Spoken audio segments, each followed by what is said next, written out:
Got a lot going on today. You'll see probably a few videos of the projects I got going on, but today I want to talk about your leftovers. What do your leftovers say about you? Hey guys, so here are the pups. We usually feed them in the morning, so today they're gonna get a little treat because once a week I go through all our pantry and we go through our refrigerator and stuff, and we take all the food that we haven't eaten, all our leftovers that we haven't consumed, and we give it to our puppies, and they already know what's coming. And by puppies, I'm being obviously facetious. So that's Kovar, a full-grown 155-pound Mastiff, and then right here, Jethro. You see how much larger he is than her. He's only 10 months old. So yes, our very, very, very big dogs are little horses over here. But today, for leftovers, we got a few interesting things. We have refried beans, we have potatoes, we have ground beef right there, and then we even have a steak. Look at that, full steak right there.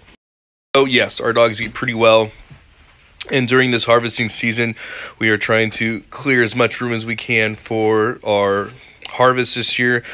We have a bunch of sheep we need to process. We're gonna have a bunch of rabbit to process here real soon. Also our cow. So we have a lot going on. As you can see right here, this is just one of our freezers. And then here's another one, a freezer. And then we got another freezer on the other side. And then we have another freezer at another location that we're not gonna talk about. But essentially, you know, we are very blessed to eat very well because we produce it ourselves. And realistically, yeah, this food is food that we didn't consume, not because it's not good food, but because, again, we produce a lot of food here on the homestead, and like every other average American, right, like everybody else, sometimes, you know, we keep making food and we forget about the food that we have. So instead of food spoiling, lucky for us, we have 3 extremely large dogs that are going to make good use of this. And so this is something that I really want you to think about, because for your food, what do you do with these extra calories? Do these extra calories get thrown away? Do you feed these extra calories to other people, your dogs, your cats? What happens to them and why? And overall for food waste, I mean, this is probably, you know, 5 pounds of food right here.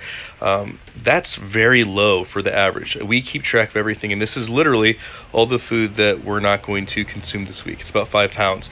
Your average American wastes almost 60% of the food they bring into their home. So, you know, this may look like it's a lot, and while this looks like extremely good food, which it is, you know, we're definitely on the low end of waste. And in reality, the food isn't going to waste. You know, our dogs are going to consume them. So it's something to think about, because ultimately, you know, once things get tighter, and trust me, margins will get tighter, it's really going to show what we prioritize as people, as preppers. So here we go. All we're going to do is we're going to top these bowls off with dry dog food, and that'll be their breakfast this morning. So as you can see, it takes a whole lot of food to feed 400 pounds of English Mastiff. So, but you ready, Mama? But they're ready, and, you know, ultimately they're worth it. So let's get them fed. You can see they really want it, but there we go. All right, come on. Good boys, good girls. You have to have them well trained, because if not, they're going to walk all over you. I mean, look at this guy. If he doesn't want to do something, he's not going to do it. He's literally that big. If he doesn't want something done, what are you going to do? And you can see how much bigger he is compared to everybody else. So, yeah. But it's good, because when you have good trained dogs, you can get your hands in the middle there. You can move them out of the way, no fear of reprisal. It's good shit. So for me, when I look at leftovers, it's a good indication of what I prioritize. What do I mean by that?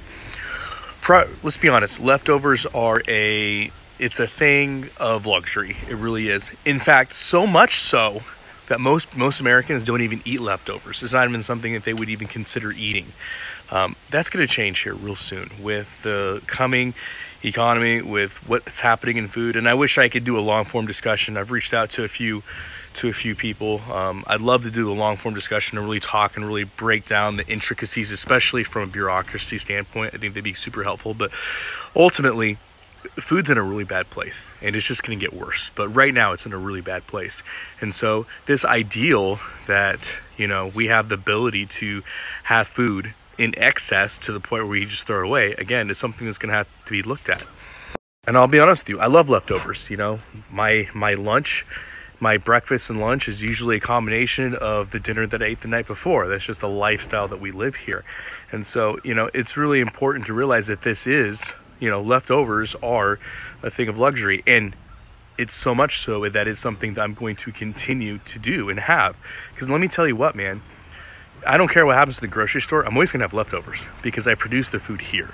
I have the food here, you know. It's nothing to grab a rabbit, harvest it and feed it to my family if I need to, or a sheep or a cow or whatever. Like I don't have that problem here because I'm a producer and I want to continue to produce excess for myself, for my family, for my group, for my community, etc. So it's something to take a look at. What leftovers do you guys have? What do you do with your leftovers? What type of leftovers do you have? Is it plant-based? Is it animal-based? These are all things to look at. These are all things to consider. Because ultimately, this video is not about not having leftovers. It's not about producing excess. It's not about any of that. I really don't care. What really matters is, where do you get your food from, right? If all you're doing is depending on infrastructure, right, and that's where you're grabbing your food, and you have excess, okay, that's at least one place you can look at.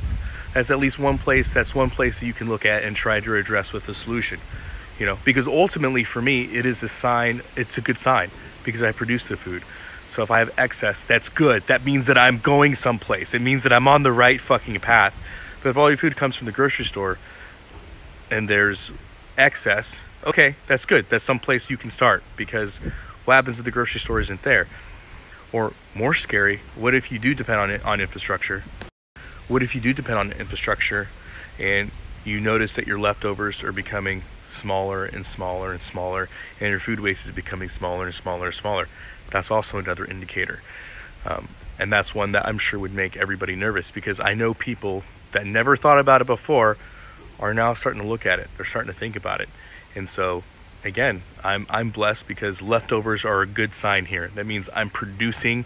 It means that my dogs are eating better and better and better, and it means I'm on the right path.